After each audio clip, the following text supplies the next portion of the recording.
You know the person, the one who walks like the sidewalk is a moving walkway and everyone else is using it wrong. They're not going for a stroll. They're commuting through life.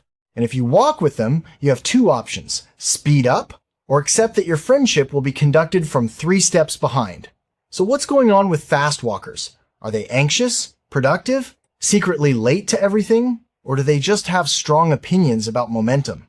The funny part is, fast walking looks like a simple habit, but it's actually a bundle of personality, brain chemistry, social conditioning, and a tiny bit of please don't make me small talk longer than necessary. First mechanism, time urgency.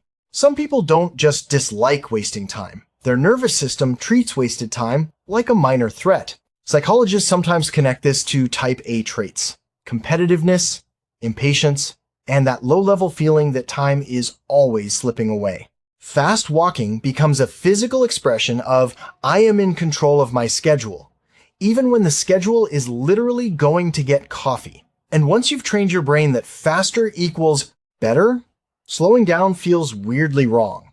Like driving behind someone who's going exactly the speed limit, but somehow it feels personal. But here's what nobody talks about. Fast walking isn't always about ambition. Sometimes it's about anxiety management. Movement is a built-in regulator. When you move briskly, your body burns off stress hormones, your breathing changes, your attention narrows, and your brain gets a clear signal. We are doing something. If your default state is slightly wired, walking fast can be self-medication that looks socially acceptable. No one calls it coping if you're just aggressively heading toward the produce section. Now add reinforcement. Fast walking has immediate rewards. You get there sooner, you pass people, you feel efficient. Your brain gives you little dopamine taps for progress. That's why fast walkers often hate crowds, not because they're rude, but because crowds block the reward loop. You can't progress. You can't overtake. You can't win. And suddenly, your stroll turns into a psychological hostage situation behind a group of 4 people walking side by side like they're guarding the entrance to the entire concept of Tuesday. There's also a personality angle. Fast walkers tend to score higher in conscientiousness, the trait linked with planning, self-discipline, and doing the thing you said you'd do. Their bodies often mirror that internal setting. They move with purpose because their brains prefer clear goals and clean transitions. They don't like in-between time. The walk from the car to the store isn't an experience, it's a loading screen, so they skip it. Meanwhile, slower walkers often have a different relationship with attention. They might be more present-focused, more open to wandering thoughts, or just less motivated by efficiency as a value. It's not that one is better, it's that they're optimizing for different currencies. Fast walkers optimize for control and completion. Slower walkers optimize for sensory experience and low pressure. This sounds contradictory, but it makes sense. Some fast walkers aren't even particularly busy. They just hate friction. Waiting, meandering, stopping to decide, doubling back, all of that is cognitive annoyance. Walking fast is a way to reduce decision points. It creates a simple rule: keep moving forward. And people who crave certainty love simple rules because simple rules make the world feel manageable.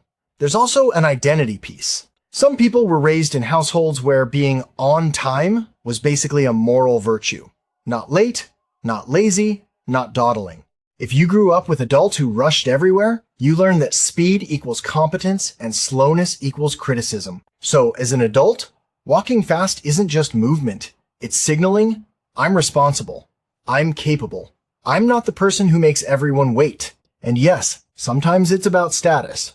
In social psychology terms, pace can be a dominance cue. The person who sets the speed often sets the frame. If you're the one walking fast, other people adjust to you. You lead without saying you're leading. That can be totally unconscious, but it's real. You see it in groups. One fast walker subtly drags the whole group forward like an invisible leash. And if someone tries to slow them down, it can feel like losing control, not just losing speed. Now, let's get biological for a second. People have different baseline arousal levels. Some nervous systems run hotter, meaning they seek stimulation and movement because stillness feels understimulating or restless. Others run cooler, meaning they prefer calmer pacing because too much stimulation feels annoying or overwhelming. This is part temperament, part lifestyle, part sleep, caffeine, stress, and also how much your brain has been trained by constant input. If you live on notifications and deadlines, your body learns that slow equals unsafe, because slow equals time to think, and time to think sometimes means time to worry. But there's another layer: social avoidance. Fast walking is a brilliant strategy if you don't want interactions. If you move quickly with purpose, you look busy. People interrupt you less. Strangers talk to you less. You avoid the awkward, "are we going the same direction" dance. It's the physical equivalent of putting on headphones, except your legs are the headphones. This is why some introverts are fast walkers. Not because they're stressed, but because efficiency is the cleanest exit from unnecessary social exposure. Still, fast walking has costs. When your default mode is go, you can become allergic to rest. Slowing down can trigger guilt, impatience, or that itchy feeling that you should be doing something else. That's when fast walking stops being a preference and becomes compulsion. You're not walking fast because you want to. You're walking fast because your body won't let you walk slow without negotiating with your own brain. And relationships notice. If you're always ahead, you're physically communicating. Keep up, even when you don't mean it. Some people experience that as pressure, not inspiration. On the flip side, slower walkers can drive fast walkers insane because it feels like someone else is controlling their pace, their time, their autonomy. It's not really about walking. It's about whose nervous system gets to set the temperature in the room. So what's the psychology of fast walkers? Usually it's a mix: time urgency, reward seeking, stress regulation, and a strong preference for control and momentum. Sometimes it's confidence, sometimes it's anxiety in a nice outfit. Sometimes it's just how their family moved through the world, and sometimes it's literally just long legs and a caffeine problem.